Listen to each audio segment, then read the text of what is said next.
Hello बच्चों, welcome to Sunil academy. जैसे कि आप जानते हैं, हमने एक सीरीज शुरू की है बेटा केस बेस्ड क्वेश्चन की, क्योंकि हम चाहते हैं कि बच्चे जो है एग्जाम में एक भी क्वेश्चन छोड़ के ना आए। तो आज की इस वीडियो में हम करेंगे एक और केस बेस्ड क्वेश्चन जो आपका रहेगा चैप्टर अरिथमेटिक प्रोग्रेशन का। तो चलिए बेटा आज की वीडियो स्टार्ट करते हैं। क्वेश्चन कुछ इस तरह से है।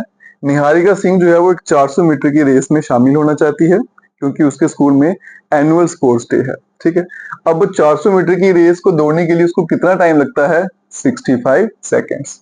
जैसे जैसे वो प्रैक्टिस करती जाती है तो टाइम जो है वो 2 सेकंड्स कम होना शुरू हो जाता है। मतलब पहले दिन उसको 65 सेकंड लगे, नेक्स्ट डे 2 सेकंड कम हो गए 63, नेक्स्ट डे फिर से 2 कम हो गए। ठीक है, अब उसका जो लक्ष्य है वो चाहती है कि 45 सेकंड में पूरी की पूरी रेस कंप्लीट हो जाए।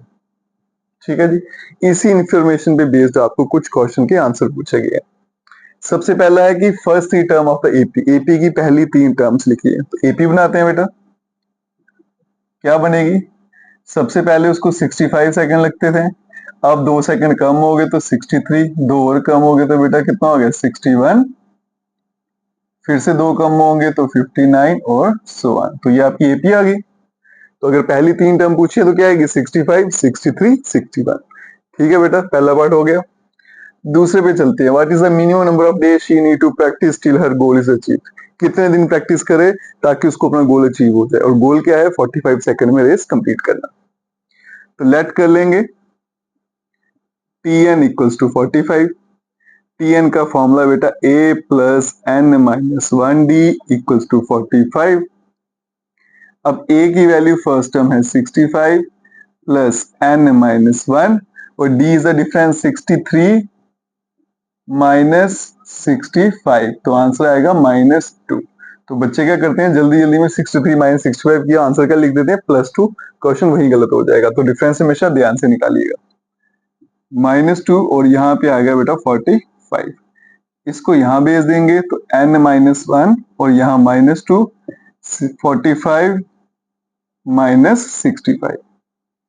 ठीक है जी, ये आ गया बेटा n माइनस 1 -2 और यहाँ पे बन गया -20। n minus 1 into -2 equals to -20। तो मैं ये -2 यहाँ भेज देता हूँ, माइनस कैंसल, ये 10 से कैंसल, तो n माइनस 1 का जो आंसर है वो है बेटा 10। तो n का आंसर आ गया 11। इसका मतलब उसको 11 दिन प्रैक्टिस करनी है और उसको अपना गोल जो है वो अचीव हो जाएगा। नेक्स्ट पार्ट पे चलते हैं। If in an AP the sum of the first 10 term is 210, किसी एपी में पहले 10 नंबर ऐड करो तो आंसर क्या आता है? 210। कैसे लिखेंगे? एज फॉर सम, कितने नंबर है बेटा? 10, आंसर कितना आता है? 210। And the difference between the last term and the first term is 36। पहली टर्म और लास्ट टर्म का डिफरेंस कितना है? 36। तो इसको कैसे लिखेंगे? यहां लिख देता हूं L last term minus first term और आंसर कितना आ गया? 36। Find the first term. First term मतलब ए की वैल्यू ढूंढनी है। तो देखो बेटा, एस 10 का फॉर्मूला लगाऊंगा, क्या आएगा? n/2 तो बनेगा 10/2 और a प्लस एल और यहाँ पे आएगा बेटा 210। ये 5 से कट जाएगा, 5 को वहां भेज देंगे तो a plus L equals to 210 divided by 5। 5 4 जा 20 और 5 2 जा 10। तो इसका मतलब a प्लस एल का आंसर आ गया बेटा 42। ठीक है, यहाँ पे आगे देखिए बेटा, a प्लस एल का आंसर आ गया 42 और यहाँ पे क्या दिया है? l minus A equal to 36। इसको अगर सीधा कर ले तो minus A plus L equals to 36। तो यहाँ आएगा minus A plus L equals to 36। अगर मैं दोनों की एडिंग करता हूँ ये कैंसल, 2 टाइम एल 6 2 8 4 3 7। तो एल का जो आंसर रहेगा बेटा वो आएगा आपका 39। ठीक है जी, एल का आंसर आ गया। अब मुझे ए का आंसर निकालना है, तो किसी भी क्वेश्चन में पुट कर लेते हैं। यहाँ पे पुट कर लेते हैं, तो क्या था? Minus A plus 39 equals to 36। तो माइनस ए, इसको यहाँ भेजेंगे, 36 माइनस 39 करेंगे तो -3। तो यहाँ से बेटा ए का आंसर क्या आ गया आपका? 3। तो इसका मतलब इसकी फर्स्ट टर्म कितनी आएगी? 3। यही मुझे क्वेश्चन में पूछा गया था। अब इसके आर पार्ट पे चलते हैं। ए 2 टाइम ए प्लस 10, 8 ए माइनस 10। ये 3 नंबर एपी में है, फाइंड द वैल्यू ऑफ ए। तो याद रखिएगा बेटा, अगर 3 नंबर एपी में है, जब एपी में कोई भी नंबर हो तो एपी की खास बात क्या होती है कि जो कॉमन डिफरेंस होता है वो हमेशा क्या रहता है बेटा? सेम रहता है। अगर ये 3 नंबर एपी में है, इसका मतलब इन दोनों का अगर मैं डिफरेंस करूं तो क्या बनेगा 2 टाइम ए प्लस 10 माइनस ए, और इन दोनों का अगर मैं डिफरेंस करूं क्या बनेगा वो 8a माइनस 10 माइनस 2 टाइम ए प्लस 10। ये दोनों सेम होंगे क्योंकि कॉमन डिफरेंस तो सेम रहता है।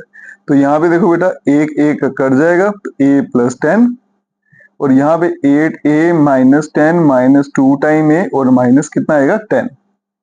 आगे सिंप्लीफाई करते हैं, a plus 10 equals to 8a minus 2a बन गया बेटा 6a, और माइनस 10 माइनस 20।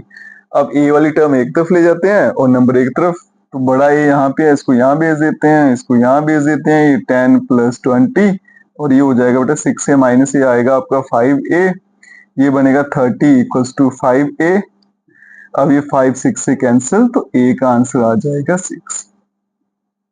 ठीक है बच्चों, तो ये क्वेश्चन जो है वो यहीं पे खत्म होता है। अगर आपकी कंसेप्ट क्लियर है तो आप केस बेस्ड क्वेश्चन को आसानी से सॉल्व कर सकते हैं।